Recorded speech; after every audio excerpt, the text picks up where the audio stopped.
Okay guys, सो अब हम जो कंसेप्ट डिस्कस करने वाले हैं वो है highest point the maximum height attend by the projectile और time of flight of a projectile and range of the projectile, right. So time of flight of the projectile का मतलब क्या होता है? Time of flight of the projectile का मतलब होता है कि सपोज़ यहाँ से जो हमने बॉल थ्रो की, जो इनिशिएट की, ये पूरा कर्व पाथ लेके जब एंड वापस इट हिट द ग्राउंड, ये जो पूरा टाइम है इसको हम time of flight of a projectile कहते हैं। तो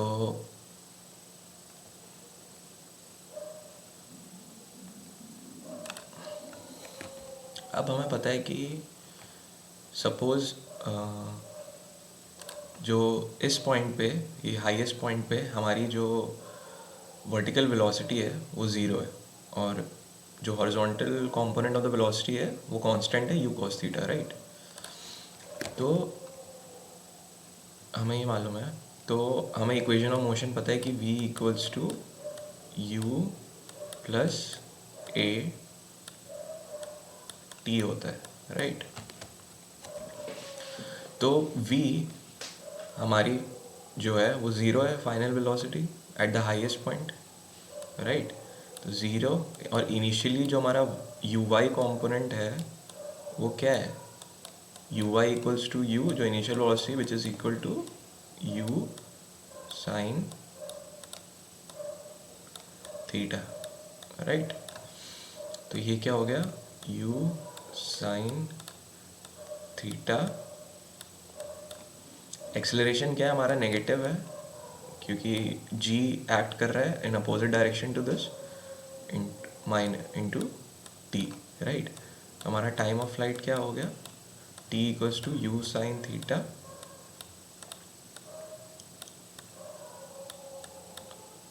बाय जी, राइट।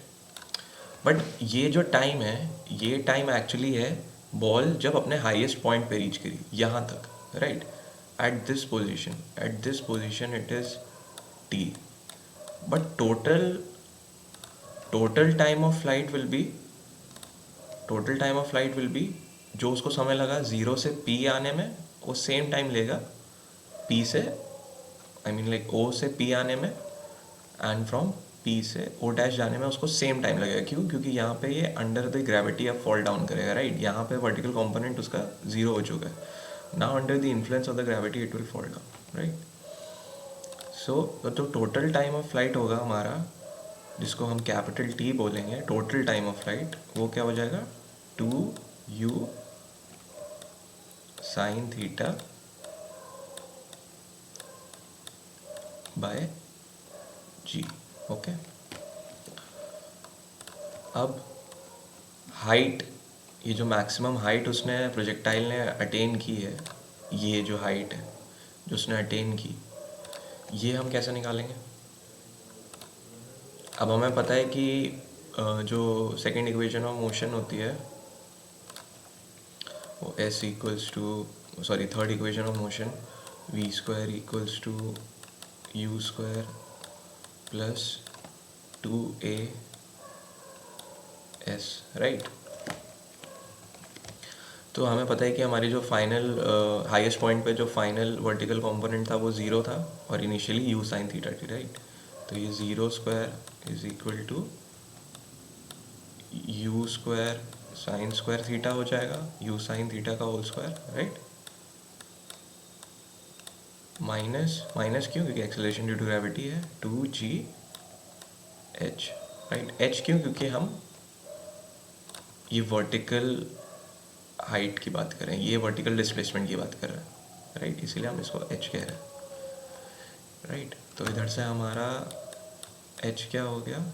एच हो गया हमारा, h is equal to u square sine square theta by two g, right. अब इससे हमें क्या इंटरप्रिटेशन मिल रही है? हमें ये इंटरप्रिटेशन मिल रही है कि जब थीटा, क्योंकि जो हाइट है, जो मैक्सिमम हाइट अटेन्ड है प्रोजेक्टाइल की, वो डिपेंडेंट है थीटा पे, राइट। तो जब थीटा हमारा 90 डिग्री होगा तो ये हाइट जो है मैक्सिमम होगी, right. At theta is equal to 90 degree,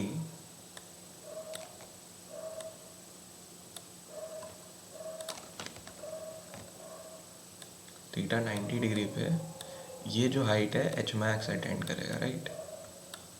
ये एच मैक्स हो जाएगा। ये क्या हो जाएगा, क्योंकि साइन 90 इज़ 1, तो u square theta sine square 90 which is 1 into 1 by 2g, right. तो ये क्या हो जाएगी, मैक्सिमम जो हमारी हाइट हो जाएगी वो हो जाएगी हमारी you square by 2g, right. अब सिमिलरली जो हमारा ये जो रेंज है, ये रेंज ऑफ प्रोजेक्टाइल है, ये कैसे फाइंड आउट होगी। अब हमें पता है कि ये हॉरिजॉन्टल कंपोनेंट, ये जो हॉरिजॉन्टल रेंज है, ये तो एक तरीके का डिस्प्लेसमेंट ही है ना। तो डिस्प्लेसमेंट क्या होता है, वेलोसिटी इनटू टाइम, राइट। तो यहाँ से यहाँ तक आने में उसको कितना टाइम लगा है, it's equal to the total time of the flight of the projectile, जो हमने अभी प्रीवियसली डिस्कस किया, राइट। तो जो रेंज हो गई हमारी आर, वो क्या हो गई, हॉरिजॉन्टल वेलोसिटी क्या है हमारी, you x into total time of flight of projectile जो हमने अभी निकाला। तो ये है क्या एक्चुअली, ये रेंज हो गई हमारी R equals to u x, क्या है हमारा u cos theta, right, into total time of flight क्या था हमारा, टोटल टाइम ऑफ फ्लाइट हमारा था जो हमने निकाला था 2u sine theta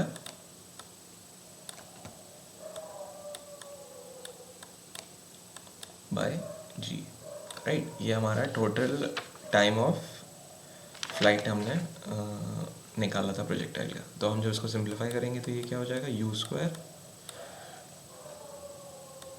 2 sine theta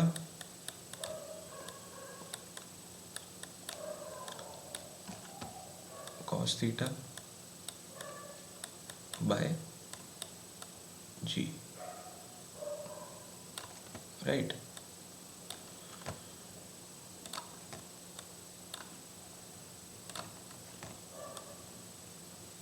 right, u square 2 sine theta cos theta by g. अब जो 2 साइन थीटा कॉस थीटा क्या होता है, ट्रिग्नोमेट्री से हमें पता है ये क्या होता है, this is equivalent to u square sine 2 theta sine 2 theta, right, by g. क्योंकि from trigonometry 2 sine theta cos theta is equivalent to sine 2 theta, right. तो ये हमारी जो है रेंज हो गई, ये हमारी रेंज। अब अगेन, अब जब हमें रेंज मैक्सिमाइज करनी है, तो आर मैक्स क्या होगा, ये मैक्सिमम कब होगी, मैक्सिमम अटेंड रेंज कब आएगी, ये प्रोजेक्टाइल मैक्सिमम रेंज कब अटेंड करेगा, जब ये थीटा हमारा 90 डिग्री होगा, right. But since the range is depended on sine 2 theta, तो एक्चुअली जब हमारा theta 2 theta should be equal to,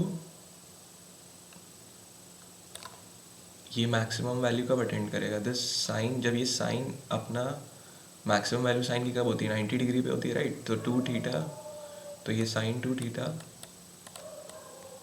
is equal